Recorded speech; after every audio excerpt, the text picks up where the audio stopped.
Hey everyone, how are you? Today I'm going to discuss about the most focus area which most of the aspirants are ignored. आज हम उस बारे में बात करेंगे कि जो एस्पिरेंट्स इग्नोर कर देते हैं वो हमें आगे गलती नहीं करनी, बिल्कुल भी नहीं करनी। तो आज हम उसके बारे में बात करेंगे और आगे हम गाइड करेंगे। पर एक मैं आपसे प्रॉमिस चाहती हूँ कि आप इसको पूरा ध्यान से सुनेंगे और this will gonna help you in upcoming prelims exam. Okay, so today I'm going to discuss about how PYQs are benefited in UPSC journey. First of all बहुत सारे एस्पिरेंट्स होते हैं कि वो इग्नोर करते जाते हैं PYQs को, और ये बहुत बड़ी मिस्टेक होती है, बहुत बड़ा प्रॉब्लम क्रिएट कर देता है ये। तो PYQs को हमें एक एज अ गाइडिंग लाइट देखना है, वो हमें गाइड करता है। जैसे कि गाइडेंस, विदाउट गाइडेंस ये प्रिपरेशन बिल्कुल बेकार है। तो ये PYQs ही हैं जो हमें गाइड करेंगे, बिल्कुल राइट डायरेक्शन दिखाएंगे। सो हमें इसको बिल्कुल इग्नोर नहीं करना और हमें इससे डरना नहीं है बिल्कुल कि हाँ डरते रह गए, डरना नहीं है। ओके, सो हमें पहली बात कैसे बेनिफिटेड करता है ये तो देख लें। ये हमें 100% एक्स्ट्रा एज लाता है विद द 20 to 30 को मार्क्स, मतलब 15 क्वेश्चंस, क्योंकि हम उसको थीम को अंडरस्टैंड कर लेते हैं, वो कैसी लैंग्वेज पूछ रहा उसको हम जान लेते हैं। तो वो हमारी फ्यूचर में जब हम एग्ज़ाम हॉल में बैठेंगे वो हमें 2 घंटे में सॉल्व करना है।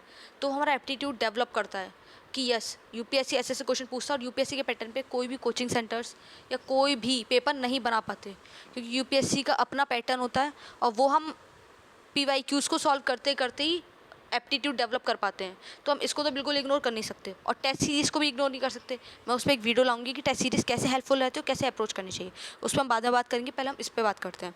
तो हमें एक तो यूपीएससी के ट्रेंड को समझने में हेल्प करता है और प्रिडिक्ट करते हैं कि पेपर जो पैटर्न आने वाला हो कैसा आएगा और किस बेसिस पे, किस टॉपिक पे ज़्यादा फोकस कर रहा है, या अपकमिंग एग्जाम्स में किस पे फोकस कर सकता है, वो हम प्रिडिक्ट कर पाते हैं इजीली।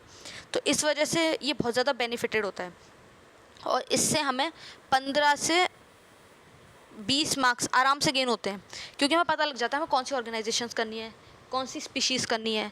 तो प्रीलिम्स में ये चीज़ें बहुत इंपॉर्टेंट होती जा रही हैं डे बाय डे। तो इन्वायरमेंट जो है बहुत कॉम्प्लेक्स हो जा रहा है, क्योंकि इसमें इंडियन फॉरेस्ट सर्विस है, तो इस वजह से इन्वायरमेंट का वेटेज ज़्यादा है। तो वेटेज ज़्यादा है तो इसमें अब क्या पूछ रहा है, स्पीशीज़, ऑर्गेनाइजेशंस, इस पर यूपीएससी ज़्यादा फोकस करता है। तो हमें उस पर भी फोकस करना है, हमें उस पर भी एज बनानी है अपनी। तो एज कैसे बनाएंगे, जब तक हम PYQs को देखेंगे नहीं, ये हमें कोचिंग सेंटर वाले को बताते नहीं है, तो फिर हम उस पर ही एज बना पाएंगे with the help of PYQs। तो PYQs को बिल्कुल इग्नोर नहीं करना, नहीं करना, नहीं करना। और ये टॉपर्स भी बोलते हैं, और ये बात मैं भी बोलूँगी, टॉपर्स जितने भी टॉपर्स है सुना है तो वो बस यही बोलते हैं कि PYQs की हमने एक अलग कॉपी बनाई, अलग रजिस्टर बनाया, और जो ऑप्शंस गलत होते हैं ना उसको भी हमें देखते हुए चलना है। ये नहीं हमने उसको इग्नोर कर दिया, थीम्स को लिख लिया, थीम्स के साथ साथ वो ऑप्शंस किस वजह से पूछा और किस वजह से वो रॉन्ग हुए। This is the most important thing, हमें ऐसे करना है। बहुत क्या होता है कि लोग रट लेते हैं, लोग ऑप्शंस को ही रट लेते हैं, but this is not the right thing to approach the PYQs। अब हम उस पर बात करेंगे। तो प्रॉब्लम्स क्या फेस करते हैं लोग, फेस करते हैं कि हमारा सिलेबस छूट गया, फियरिंग ऑफ मिसिंग आउट, कि भाई हमारा सिलेबस छूट गया है, एंड में देख लेंगे कि अभी हमारा तैयार नहीं है सिलेबस। भाई हमें सिलेबस तैयार नहीं करना, हमने एक बार रीडिंग कर ली उसकी, अब हम PYQs पाएंगे, हम रिवीजन करेंगे। ये नहीं बोल रही रिवीजन नहीं करेंगे, एक बार कर लिया हो गया, ये नहीं बोल रही। एक बार करने के बाद हम इतने, हमारा एप्टीट्यूड डेवलप हो चुका, हम उतने टॉपिक पढ़ चुके, हम अंडरस्टैंड कर पाएंगे कि कौन कौन सा यूपीएससी थीम पूछ पा रहा है। हमें उसको सॉल्व करना है, पर हम पहले थीम्स को भी तो अंडरस्टैंड करना है। तो हमें उससे डरना नहीं है, हमें उसको डरना नहीं है। और डोंट ट्राई टू मेमोराइज। हम क्या सोचते हैं, रट लेते हैं, रटना नहीं है उसको, हमें उसकी थीम्स को समझना है, उसके पैटर्न को समझना है, और थीम को, पैटर्न को समझ के फिर उसको एनालाइज करना है, उस पर डीप स्टडी करनी है। जब हम पढ़ेंगे ना उस टॉपिक को, जैसे पॉलिटी लिया तो पॉलिटी के हमने MCQs करे सॉल्व, MCQs करने के बाद PYQs करने के बाद अब हम उस पर एनालाइज करेंगे। जब हम सेकेंड रीडिंग करेंगे ना तो उसको हम देखेंगे कौन कौन से टॉपिक से 10 साल में कितने कौन कौन से एरिया से पूछा, तो हम उस पर ज़्यादा अपना एज बनाएंगे। ये नहीं है कि और बाकी टॉपिक्स को छोड़ देंगे, पर उस पर ज़्यादा कमांड बनाएंगे अपनी, और हमारा एप्टीट्यूड भी डेवलप हो जाएगा, उससे हम एक्टिव रिकॉल कर पाएंगे। यस, और हमें ये नहीं है नॉट सॉल्विंग मल्टीपल टाइम्स।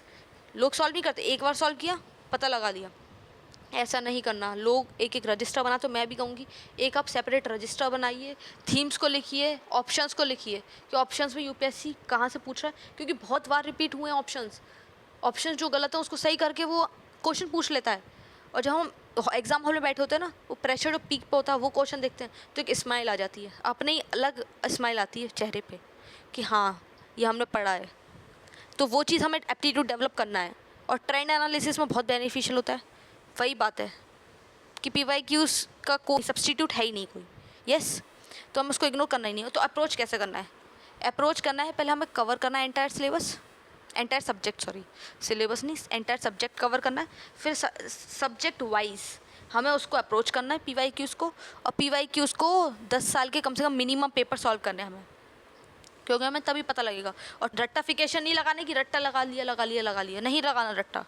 रट्टा लगाएंगे तो ये हमें बेनिफिट बिल्कुल नहीं करेगा, ये हमें और गड्ढे में ले जाएगा, क्योंकि हम तब तक उसको ट्रेंड को समझ नहीं पाएंगे। जैसे हम टेस्ट सीरीज़ लगाते हैं, उसमें हम एनालिसिस तो करते नहीं हैं, हो गया सॉल्व करा, तब तक हम एनालिसिस नहीं करेंगे तो उसमें वीक एरियाज मालूम पड़ते हैं। पर इसमें मालूम पड़ता है कि ट्रेंड क्या पूछ रहा है, फोकस एरिया क्या है यूपीएससी का। टेस्ट सीरीज़ हमें अलग हेल्प करती हैं, तो ये PYQs जो हैं बहुत ज़्यादा हेल्प करते हैं टू अ लार्ज एक्सटेंट। इसका कोई हम बता ही नहीं सकते कितना हेल्पफुल है, यस। और हमें कैटेगराइज कैसे करना है PYQs जब हम सॉल्व कर रहे हैं, जैसे पॉलिटी ले लिया, इकोनॉमिक्स ले लिया, इको ले लिया, इको में हमें कैटेगराइज कैसे करने हैं, yes this is easy topic, this is moderate and this is difficult.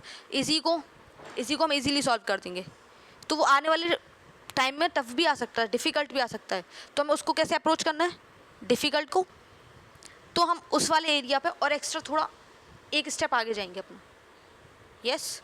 तो मॉडरेट और डिफ़िकल्ट वाला क्या है, डिफ़िकल्ट वाला एरिया देखेंगे कौन सा एरिया है, वो छूट तो नहीं रहा हमारा वो शायद वो टॉपिक कवर ना हुआ, क्योंकि प्रीलिम्स का सिलेबस डिफाइन नहीं है, वो कहीं से भी पूछता, ऐसी कोई बुक डिफाइन नहीं है, कोई भी गोल्डन रूल नहीं है कि हमने उस बुक से कर लिया उस बुक से आ गया, ऐसा कोई भी रूल नहीं है, ऐसी कोई भी बुक नहीं है।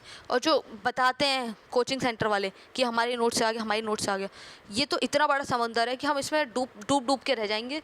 और हमें बस कितना पानी चाहिए, एक बाल्टी, एक मग्गा पानी चाहिए। तो हमें कैसे फ़िल्टर आउट करना है, वो फ़िल्टर आउट हम PYQs से कर पाएंगे। कोई भी गोल्डन रूल नहीं है, PYQs ही गोल्डन रूल है, तो हमें इसको करना ही करना है, इसको इग्नोर नहीं करना, बिल्कुल नहीं करना इग्नोर, यस।